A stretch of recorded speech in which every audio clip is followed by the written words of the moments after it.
Magandang umaga, narito ang update ukol sa magiging lagay ng ating panahon. Patuloy pa rin umiiral at nagdudulot ng mga pagulan ang southwest monsoon o habagat dito sa kanlurang bahagi ng ating bansa. Samantala, yung LPA or yung low pressure area naman na minomonitor natin ay huling namataan sa layong 240 kilometers silangan ng Virac, Catanduanes. At nagdudulot din po ito ng mga pagulan dito sa silangan ng Central at Southern Luzon, maging sa malaking bahagi din ng Visayas at Mindanao. And posible din po ito maging bagyo sa mga susunod na araw.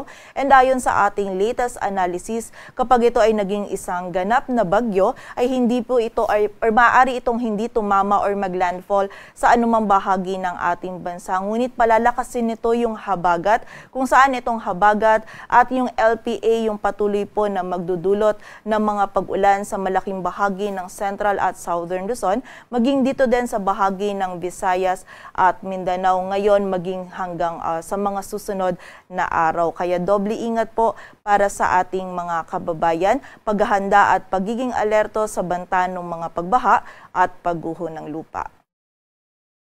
At para nga sa magiging lagay ng panahon ngayong araw ng Sabado, dulot ng LPA ay magiging maulan pa rin yung panahon dito sa Aurora, Quezon at sa buong bahagi din ng Bicol Region. Samantala, makakaranas din tayo ng mga katamtaman hanggang sa mga malalakas na pagulan dito sa Metro Manila, maging sa malaking bahagi or nalalabing bahagi ng Central Luzon at ng Calabarzon, maging dito din sa Mimaropa, dulot naman po ito ng habagat. Kaya kapag tayo ay lalabas, huwag pa rin natin kalilimutan yung pananggalang natin sa ulan at pag-iingat pa rin po sa posibilidad or sa banta ng mga pagbaha at pagguho ng lupa. Samantala, dito naman sa bahagi ng Ilocos Region ay magiging mataas din yung tsansa ng mga pag-ulan, pagkilat at pagkulog. Pagsapit po yan ng hapon at gabi, dulot pa rin ito ng habagat. At sa nalalabing bahagi naman ng Northern Luzon ay meron tayong posibilidad pa din ng mga isolated o yung mga biglaang pag-ulan, pagkilat at pagkulog, dulot ito ng mga localized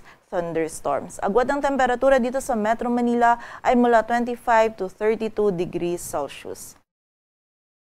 Samantala dito sa bahagi ng Palawan at buong bahagi ng Visayas at Mindanao, patuloy din po tayo makakaranas ng maulan na panahon, dulot pa rin ng habagat at ng LPA. Itong mga pagulan nito ay makatamtaman hanggang sa mga malalakas na pagulan, kaya pag-iingat pa rin para sa ating mga kababayan dyan sa banta ng mga pagbaha at pagguho ng lupa. Agwat ng temperatura sa Cebu ay mula 24 to 30 degrees Celsius at sa Davao naman ay 25 to 32 degrees Celsius.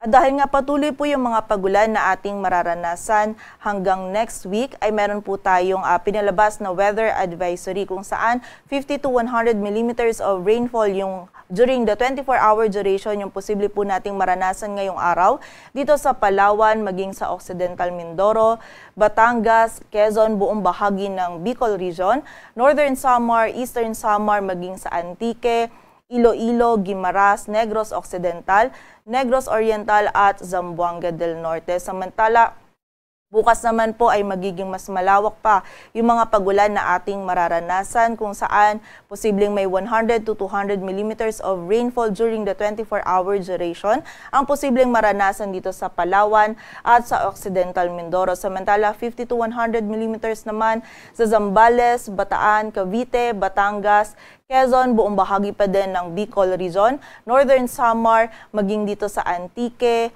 Iloilo, Guimaras, Negros Occidental, Negros Oriental at Zamboanga del Norte. And by Monday naman or sa Lunes, patuloy pa rin po posibleng makaranas ng 100 to 200 millimeters of rainfall itong bahagi ng Palawan at Occidental Mindoro. Samantala, 50 to 100 naman dito sa Zambales, Bataan, Cavite, Batangas, maging sa buong bahagi pa rin po ng Bicol Region, Northern Samar, dito sa Antique, Aklan, Iloilo, Capiz, maging sa Guimaras, Negros Occidental at Negros Oriental at sa bahagi pa din ng sa Zamboanga del Norte. Kung saan, in-expect nga po natin muli na ngayon hanggang sa next week or sa susunod na linggo ay patuloy nga po tayo makakaranas pa rin ng mga pag-ulan na dulot ng habagat at ng LPA. Kaya paalala po sa ating mga kababayan, doble ingat at paghanda din at maging alerto sa mataas na banta ng mga pagbaha at pagguho ng lupa. Hanggat maaari ngayon pa lamang po ay mag-prepare na tayo ng ating mga emergency kits and also makipag-ugnayan din tayo sa ating mga LGU para dun sa mga aksyon na kailangan natin gawin para sa ating kaligtasan.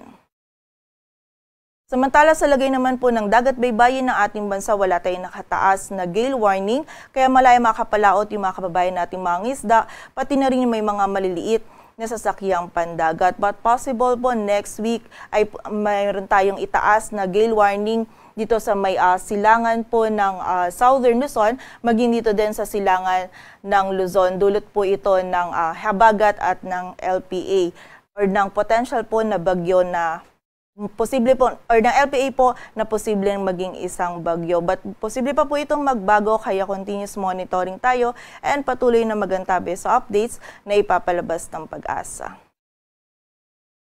Dito sa Metro Manila, ang araw ay sisikat mamayang 5:26 ng umaga at lulubog mamayang 6:24 ng hapon.